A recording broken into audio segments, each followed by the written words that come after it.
لبيك اللهم لبيك لبيك لا شريك لك لبيك إن الحمد والنعمة لك والملك لا شريك لك لبيك اللهم لبيك.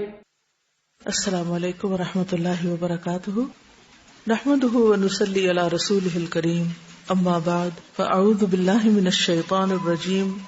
بسم اللہ الرحمن الرحیم. رب اشرح لی صدری ویسر لی امری واحلل عقدۃ من لسانی یفقہوا قولی. نبی صلی اللہ علیہ وسلم نے مدینہ کی جو مسجد ہے، مسجد نبوی، اس کی زیارت کے لیے سفر اختیار کرنے کو مشروع قرار دیا ہے. آپ نے فرمایا 3 مسجدوں کے علاوہ کسی مسجد کی طرف سفر نہ کیا جائے، یعنی بطور خاص اس کی زیارت یا اس میں اجر کی نیت سے نماز پڑھنے کے لیے نہ جائیں. عبادت کی نیت سے صرف 3 مسجدیں، مسجد الحرام، مسجد نبوی اور مسجد اقصی. مدینہ دار الہجرت ہے، اس کو دار الہجرت بھی کہا جاتا ہے. نبی صلی اللہ علیہ وسلم کی ہجرت سے پہلے اس شہر کا نام کیا تھا؟ یثرب. آپ نے اس کا نام مدینہ یا طابہ رکھا.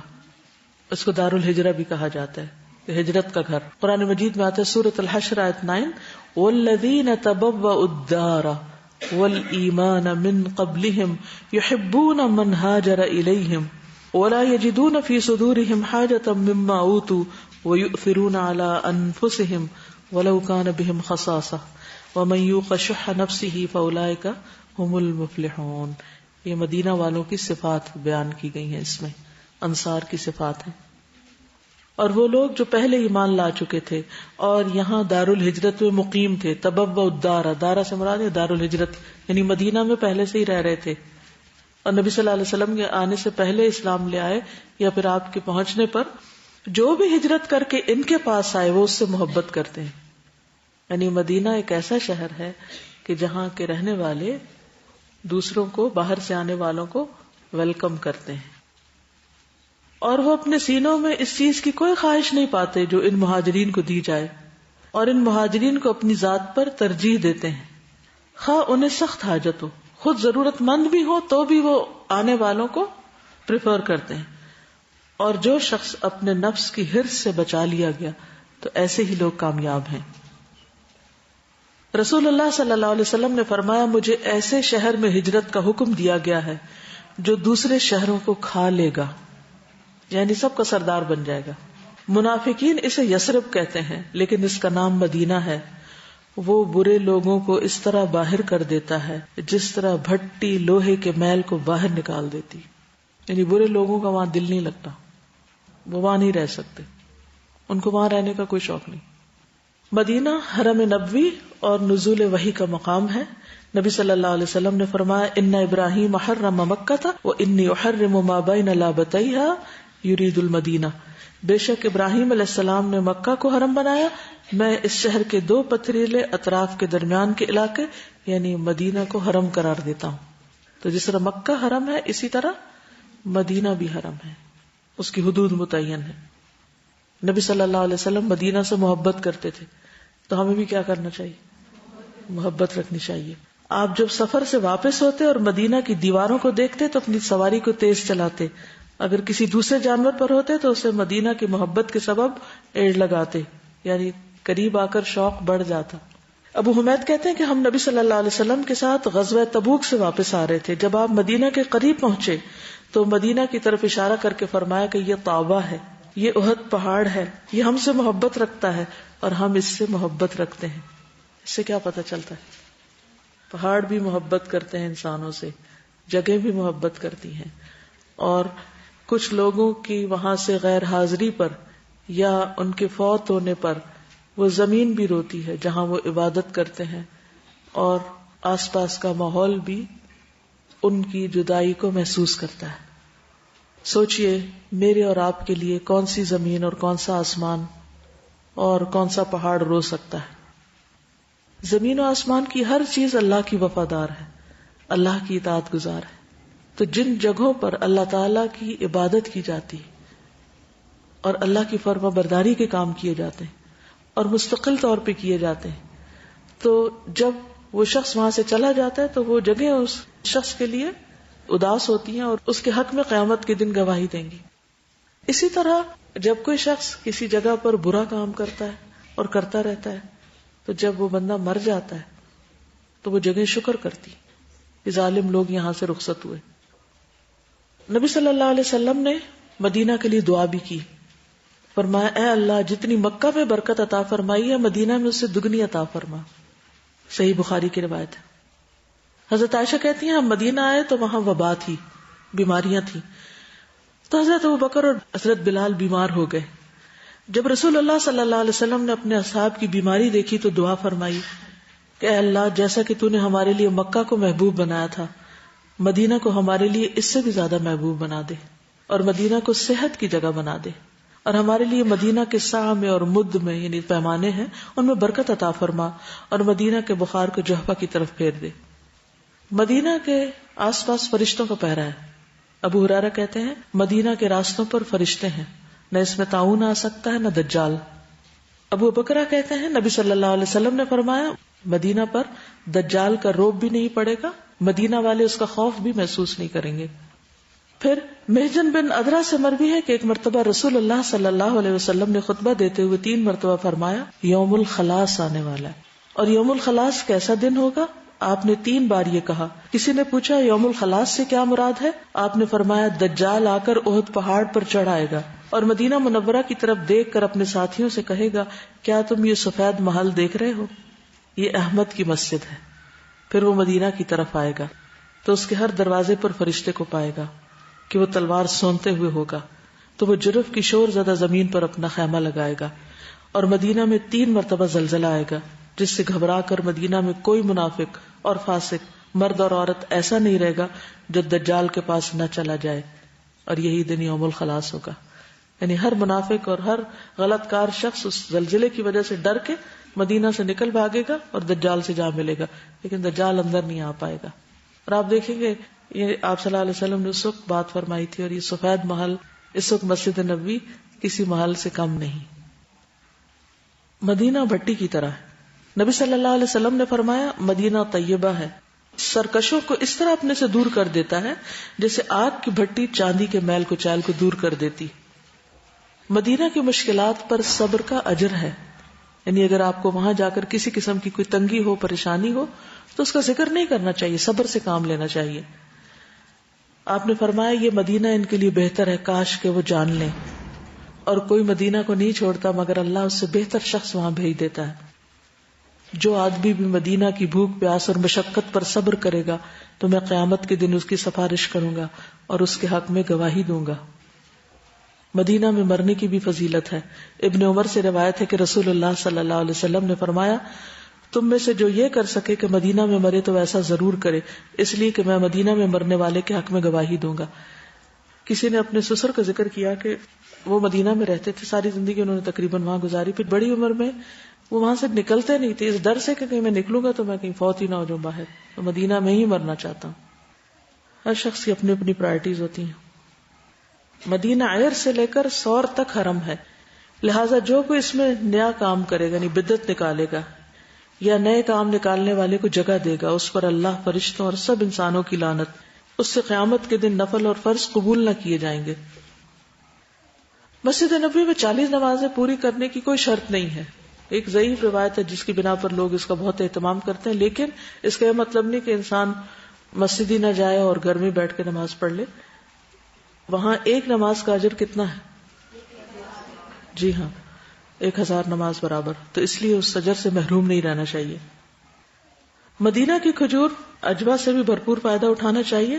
آپ نے فرمایا العجوۃ من الجنہ, عجوہ کھجور جنت کی کھجور ہے, اور جو شخص صبح 7 کھجوریں یہ کھائے گا اس دن زہر اور جادو سے محفوظ رہے گا, ان اس کے نقصان سے, اور اس کے کھانے میں شفا بھی ہے. پھر یہ کہ مدینہ میں خاص طور پر مسجد نبوی کی فضیلت, قرآن مجید میں آتا ہے لمسجد اسس علی التقوی من اول یوم احق ان تقوم فیہ, وہ مسجد جس کی پہلے دن سے تقوی پر بنیاد رکھی گئی تھی زیادہ مستحق ہے کہ آپ اس میں کھڑے ہوں. عبد الرحمن کہتے ہیں کہ مجھ سے میرے والد یعنی ابو سعید خدری نے فرمایا میں رسول اللہ صلی اللہ علیہ وسلم کی ازواج مطہرات میں سے کسی کے گھر میں گیا. عرض کیا اللہ کے رسول ان دونوں مسجدوں میں سے وہ کون سی مسجد ہے جس کی بنیاد تقوی پر رکھی گئی؟ آپ صلی اللہ علیہ وسلم نے کنکریوں کی ایک مٹھی لے کر اسے زمین پر مارا اور فرمایا وہ یہی تمہاری مسجد. یعنی وہاں سے کنکریاں اٹھا کے کہا یہی مسجد یہ مدینہ کی مسجد ہے. کچھ لوگوں میں اختلاف ہوا, بعض نے مسجد قباء کہا اور بعض نے مدینہ کی مسجد, لیکن آپ نے فرمایا اس سے مراد میری مسجد ہے اور مسجد قباء میں خیر کثیر ہے, یعنی اس کی بھی اہمیت کم نہیں. آپ صلی اللہ علیہ وسلم نے اس مسجد کی تعمیر میں خود حصہ ڈالا, صحابہ کے ساتھ اینٹیں ڈھو ڈھو کر لائے اور اس کو تعمیر کیا. حضرت ابو ہریرہ سے روایت ہے کہ رسول اللہ صلی اللہ علیہ وسلم نے فرمایا 3 مساجد کے علاوہ کسی اور مسجد کا سفر ثواب کی نیت سے نہ کیا جائے. میری یہ مسجد یعنی مسجد نبوی, مسجد حرام اور مسجد اقصی. اور آپ نے یہ فرمایا, ابن عمر کی روایت ہے, میری اس مسجد میں نماز کا ثواب باقی مساجد کے مقابلے میں 1000 گنا زیادہ ہے سوائے مسجد حرام کے.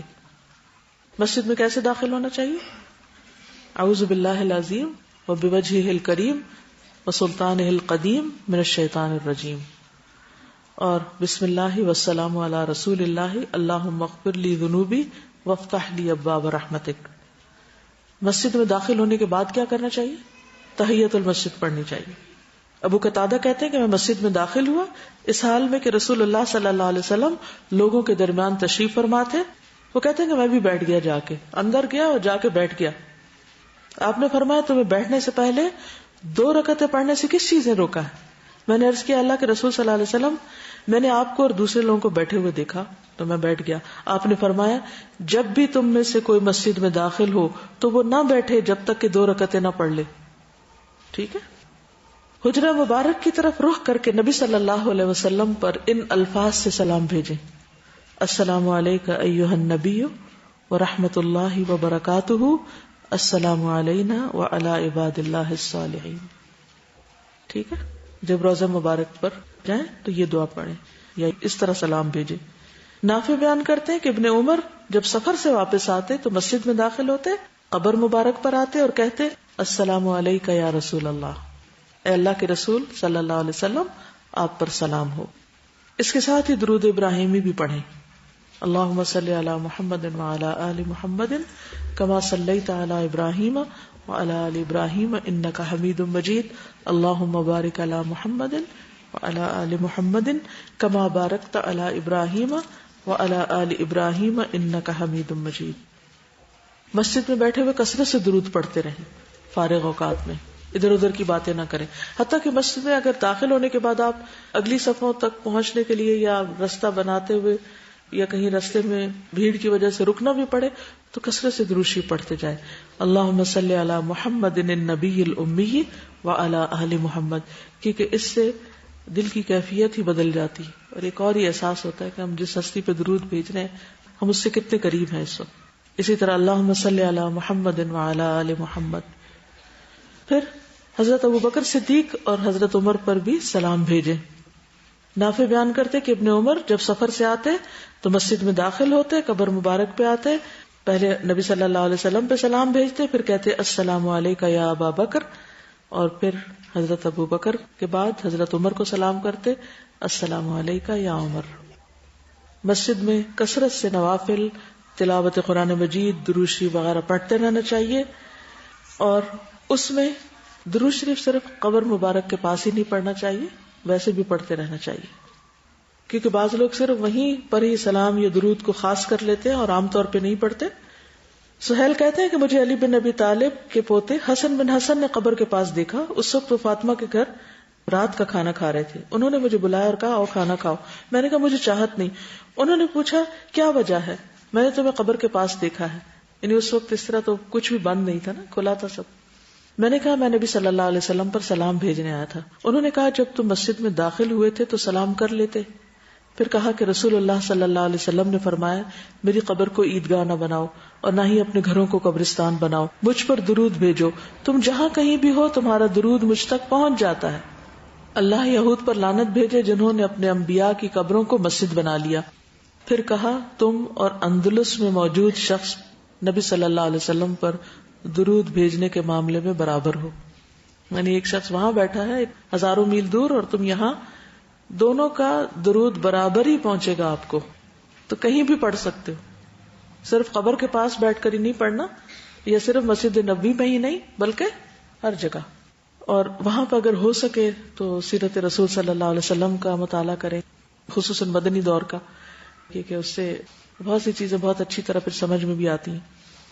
لیکن روضۃ الجنہ جو ہے یا ریاض الجنہ، اس تک پہنچنے کے لیے دھکم پیل اور لوگوں کو اذیت نہ دیں، یا نماز پڑھنے والوں کے آگے سے نہ گزریں.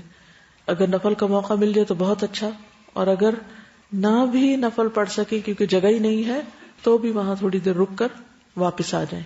نبی صلی اللہ علیہ وسلم نے فرمایا، میرے حجرے اور ممبر کے درمیان والی جگہ جنت کے باغوں میں سے ایک باغ ہے، اور میرا ممبر میرے حوض پر واقع ہے.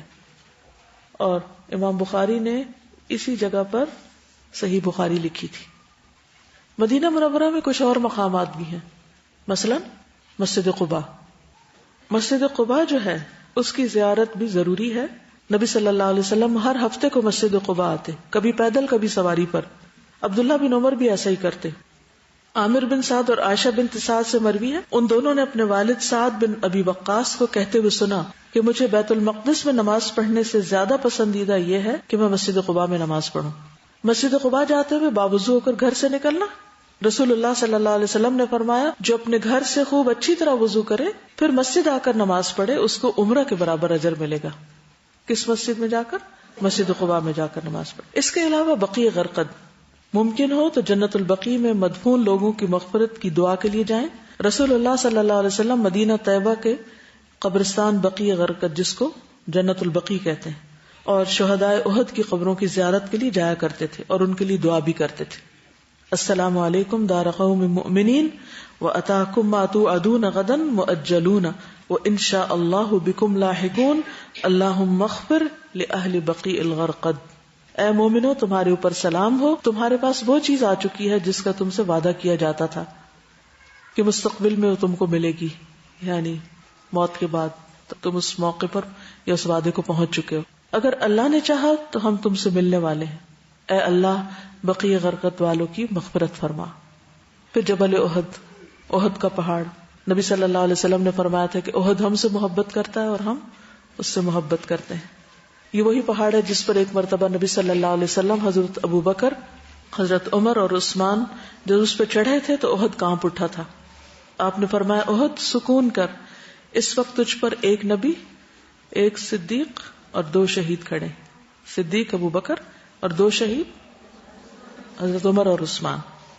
کچھ چیزوں سے پرہیز بھی کرنا چاہیے، جن میں خاص طور پر روضہ مبارک کے ساتھ لگی ہوئی جالیاں جو ہیں ان کو چھونا اور چومنا اور ان سے چمٹنا یا اپنی آوازیں بلند کرنا. اسی طرح آپ کی قبر مبارک پر آوازوں کا بلند کرنا، شور ہنگامہ کرنا، قبر مبارک کی طرف دیکھ کے دعا کرنا، یعنی یا پھر رکوع کرنا یا اس طرف منہ کر کے سجدہ کرنا یا اس کے پاس ہی تلاوت وغیرہ کے لیے بیٹھ جانا یا اس کا طواف کرنا. یہ تمام چیزیں اس میں سے کچھ تو ہے ہی شرک اور کچھ شرک کی طرف لے جانے والی ہیں، لہٰذا ان چیزوں سے پرہیز کرنا چاہیے. چند باتیں مسجد کے آداب سے متعلق. حاجیوں کے لیے بھی اور عام لوگوں کے لیے بھی مسجد کے آداب کو ملحوظ رکھنا بہت ضروری ہے، اور اس کی یاد دہانی آپ کو کرانا ضروری سمجھتی ہوں، کیونکہ خصوصاً خواتین جب وہ حج یا عمرے کے لیے جاتی ہیں تو مسجد کے آداب انہیں معلوم نہیں ہوتے، اس لیے بہت سی ایسی چیزیں سرزد ہو جاتی ہیں کہ جو نہیں ہونی چاہیے. مسجد جاتے وقت گھر سے وضو کر کے چلنا چاہیے، الا یہ کہ ضرورت پیش آ جائے تو وہاں ایمرجنسی میں دوبارہ کر لیا جائے، ورنہ اگر سارے لوگ وہاں پہنچ کے وضو کریں گے تو اس کے 2-3 نقصان ہیں. ایک تو یہ ہے کہ وہاں ایک رش بہت ہو جائے، لوگ کیچڑ کر دیتے ہیں. تیسرا ہے کہ مسجد کے ریسورسز بلا وجہ ہم فری میں یوز کرتے ہیں، جو کہ ہمارا حق نہیں ہے. وہ ایک فیسلٹی ضرور ہے لیکن یہ ہے کہ اس کو مس یوز نہیں کرنا چاہیے. تو اپنے گھر سے ہی وضو وغیرہ کر کے صاف ستھرے ہو کر نماز کے ارادے سے نکلنا چاہیے. نبی صلی اللہ علیہ وسلم نے فرمایا، جو آدمی اپنے گھر سے وضو کرے پھر وہ اللہ کے گھروں میں سے کسی گھر کی طرف چلے تاکہ وہ اللہ کے فرائض میں سے ایک فرض کو پورا کرے، تو اس کے قدموں میں سے ایک سے گناہ مٹیں گے، دوسرے قدم سے درجہ بلند ہوگا. ایک سے گناہ مٹا، ایک سے درجہ بلند، ایک سے گناہ، ایک سے درجہ بلند. لیکن یہ کب؟ جب آپ باوضو ہو کے نکلیں گے گھر سے. پھر لباس اور منہ کو صاف رکھنا. نبی صلی اللہ علیہ وسلم نے فرمایا جس نے لہسن کی ترکاری میں سے کچھ کھایا، جس نے پیاز، لہسن اور گنا کھایا، وہ ہماری مسجد کے قریب نہ آئے، کیونکہ فرشتے ان چیزوں سے تکلیف محسوس کرتے ہیں جن سے انسان تکلیف محسوس کرتے ہیں۔ اگر رہائش گاہ دور ہو اور مسجد چل کے جانے میں دقت بھی ہو رہی ہو تو اس پہ پریشان نہیں ہونا چاہیے، کیونکہ ان کا اجر سب سے زیادہ ہے جن کا گھر سب سے دور ہے، کیونکہ قدم لکھے جاتے ہیں۔ بنو سلمہ نے مسجد کے قریب شفٹ ہونے کے لیے اپنے ارادے کا اظہار کیا تو آپ صلی اللہ علیہ وسلم نے کیا فرمایا؟ دیارکم دیارکم تکتب آثارکم، جہاں رہ رہے ہو وہیں رہو، تمہارے آثار لکھے جاتے ہیں، قدم لکھے جاتے ہیں۔ پیدل جانے پر بھی اجر ہے۔ نبی صلی اللہ علیہ وسلم نے فرمایا ان لوگوں کو قیامت کے روز کامل نور کی خوشخبری دو جو اندھیروں میں مسجدوں کی طرف چل چل کے آتے ہیں۔ اب تو اگر آپ گاڑی پر بھی جائیں تو بھی آپ کو چلنا پڑے گا کیونکہ پارکنگ کافی دور ہوتی ہے، تو اس صورت میں گھبرانا نہیں چاہیے بلکہ خوشی خوشی چلنا چاہیے۔ صرف نماز کے ارادے سے جانا۔ رسول اللہ صلی اللہ علیہ وسلم نے فرمایا تم میں سے جب کوئی وضو کرے پھر مسجد میں صرف نماز کی غرض سے آئے تو اس کے ہر قدم پر اللہ اس کا ایک درجہ بلند کرتا ہے اور ایک گناہ معاف کرتا ہے، یہاں تک کہ مسجد کے اندر داخل ہو جائے۔ مسجد میں آنے کے بعد یعنی داخل ہونے کے بعد جب تک وہ نماز کا انتظار کرے گا وہ نماز کی حالت میں شمار کیا جائے گا، تو اس لیے گھبرانا نہیں چاہیے۔ مثلاً آپ مکہ میں وقت سے بہت پہلے جا کر بیٹھ جاتے ہیں اور جا کے قرآن پاک کی تلاوت کرتے ہیں یا ذکر اذکار کرتے ہیں تو وہ سارا وقت جو آپ کا انتظار میں گزر رہا ہے وہ نماز ہی کی حالت شمار ہوگا، جب تک کہ اس جگہ بیٹھا رہے جہاں اس نے نماز پڑھی۔ تو فرشتے اس کے لیے رحمت کی دعائیں کرتے ہیں کہ اے اللہ اس کو بخش دے، اے اللہ اس پر رحم کر، جب تک کہ بے وضو نہ ہو۔ یعنی باوضو اگر آپ بعد میں بھی بیٹھے رہتے ہیں جہاں آپ نے نماز پڑھی بیٹھ کے قرآن پاک پڑھتے ہیں یا تلاوت وغیرہ کچھ بھی، تو وہ فرشتے آپ کے لیے دعائیں مسلسل کرتے رہتے ہیں۔ مسجد کی طرف باوقار طریقے سے آنا چاہیے، لوگوں کو دھکے نہیں دینے چاہیے۔ ابو ہریرہ کہتے ہیں میں نے رسول اللہ صلی اللہ علیہ وسلم کو یہ کہتے ہوئے سنا کہ جب نماز کے لیے تکبیر کہی جائے تو دوڑتے ہوئے مت آؤ، دوڑو مت، بلکہ اپنی معمول کی رفتار سے اطمینان کے ساتھ آؤ، پھر نماز کا جو حصہ امام کے ساتھ پا لو اس کو پڑھ لو، جو رہ جائے اس کو بعد میں پورا کر لو۔ پھر مسجد میں چلتے پھرتے بولتے ہوئے نہیں داخل ہونا چاہیے کہ باتیں کرتے کرتے کرتے آپ چلے جا رہے ہیں۔ ابو قتادہ کہتے ہیں ہم نبی صلی اللہ علیہ وسلم کے ساتھ نماز میں تھے، آپ نے کچھ لوگوں کی ملی جلی آوازوں کا شور سنا۔ نماز کے بعد آپ نے پوچھا تمہارا کیا معاملہ ہے؟ لوگوں نے کہا کہ ہم نماز کے لیے جلدی کر رہے تھے۔ آپ نے فرمایا ایسا نہ کرو، جب نماز کے لیے آؤ تو وقار اور سکون کو ملحوظ رکھو، نماز کا جو حصہ پاؤ اسے پڑھ لو، جو رہ جائے بعد میں پورا کر لو۔ اس سے کیوں منع کیا گیا؟ اس کی کیا حکمت ہوگی؟ باقیوں کی نماز ڈسٹرب ہوتی ہے۔ مسجد جاتے ہوئے انگلیوں میں انگلیاں نہیں ڈالنی چاہیے۔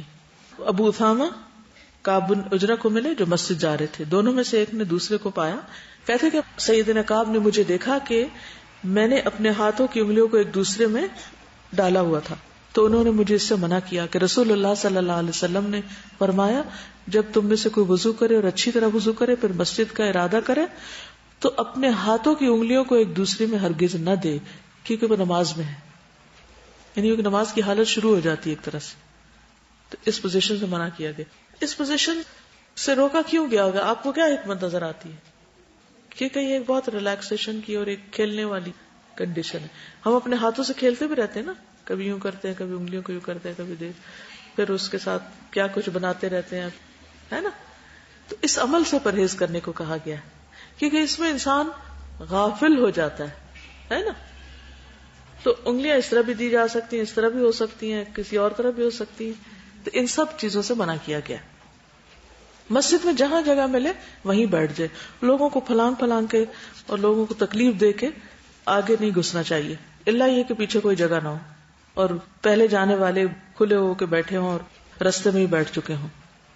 رسول اللہ صلی اللہ علیہ وسلم نے فرمایا تم میں سے جو شخص کسی مجلس میں آئے اس کے لیے جگہ کھلی کی جائے تو وہ بیٹھ جائے، یعنی جگہ دے کوئی تو بیٹھ جائے، کیونکہ اسے اللہ نے عزت دی ہے اور اس کے مسلمان بھائی نے عزت دی ہے۔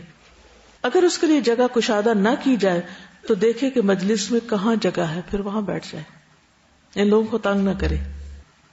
مسجد میں گندگی نہ پھیلائی جائے۔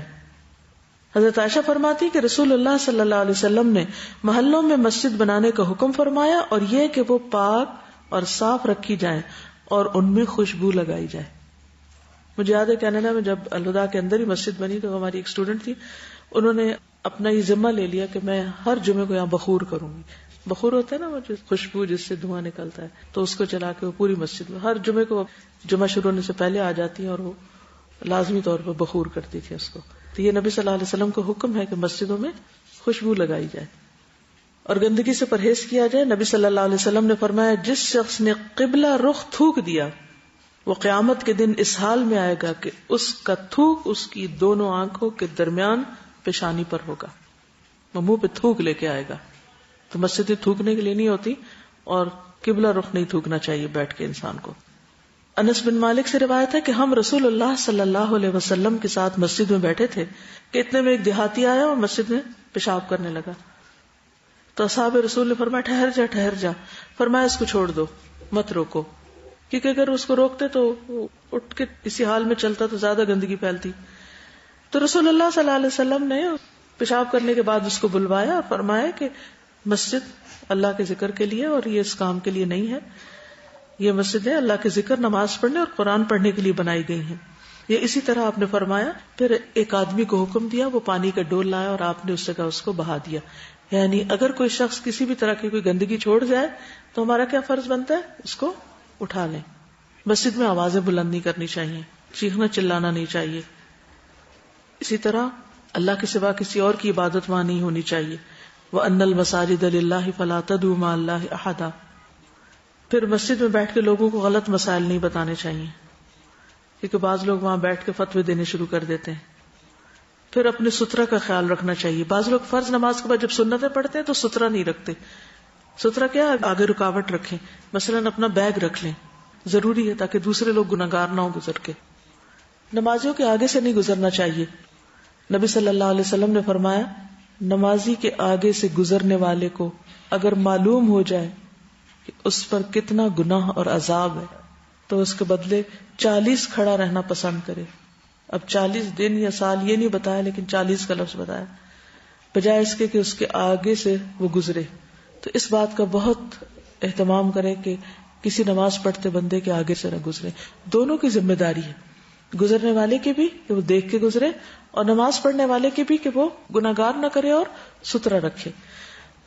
صف بندی پہ خصوصی توجہ دینے کی ضرورت ہے. نبی صلی اللہ علیہ وسلم نے فرمایا صفیں درست رکھا کرو کیونکہ تمہاری صفیں ملائکہ کی صفوں کے مشابہ ہوتی ہیں. کندھے ملا لیا کرو, اور کندھوں کو آگے پیچھے نہیں ہونا چاہیے. درمیان میں خلا کو پر کر لیا کرو, اور اپنے بھائیوں کے ہاتھوں میں نرم ہو جایا کرو. اگر کوئی کہے کہ ساتھ مل جاؤ تو ساتھ مل جائے. اور شیطان کے لیے جگہ نہ چھوڑو. جو شخص صف کو ملاتا ہے اللہ اسے جوڑتا ہے, اور جو صف کو توڑتا ہے اللہ اس کو توڑتا ہے, یعنی اپنی رحمت سے کاٹ دیتا ہے. نبی صلی اللہ علیہ وسلم نے فرمایا قسم ہے اس ذات کی جس کے ہاتھ میں میری جان ہے, میں دیکھتا ہوں کہ چھوٹی بھیڑوں کی طرح شیاطین صفوں کے بیچ میں گھس جاتے ہیں. تو نماز میں کیا خشوع ہوگا اگر اس میں گیپس ہوں گے, تو شیطان گھوم پھر رہا ہے بیچ میں. اسی طرح پہلی صف پوری کرنی چاہیے. پھر نماز کا انتظار کرتے وقت لغو باتیں نہیں کرنی چاہیے. پھر اسی طرح مسجد میں بیٹھ کے بلند آواز سے تلاوت نہیں کرنی چاہیے. اس سے کیا ہوگا, دوسرے لوگوں کو تکلیف ہوگی, کیونکہ ہر کوئی اپنے اپنے ذکر, عبادت اور دعا وغیرہ میں مصروف ہے. اب یہ ہے کہ جب حج کرنے کے بعد آپ واپس لوٹیں اپنے گھروں کو, تو باقی زندگی کو بھی حج کے مطابق گزاریں. چلیے آپ کا حج تو یہاں مکمل ہوا. اب اجازت. سبحانک اللہم و بحمدک اشہد ان لا الہ الا انت استغفرک و اتوب الیک.